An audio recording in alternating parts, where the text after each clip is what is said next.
जय हिंद दोस्तों। अरे बंदर भैया बुखारवा उतर न जाएगा। पागले है क्या एकदम। जब कोरोना आया था तो इसी का दूध पिला पिला के सबको बचाए थे। अच्छा ठीक है, लाइए एक गिलास। अच्छा नहीं सारुण के यहाँ कुछ तो गड़बड़ है। अब बताओ तो कैसा लग रहा है।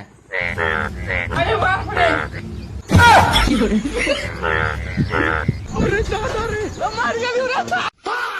अरे कहाँ गया रे।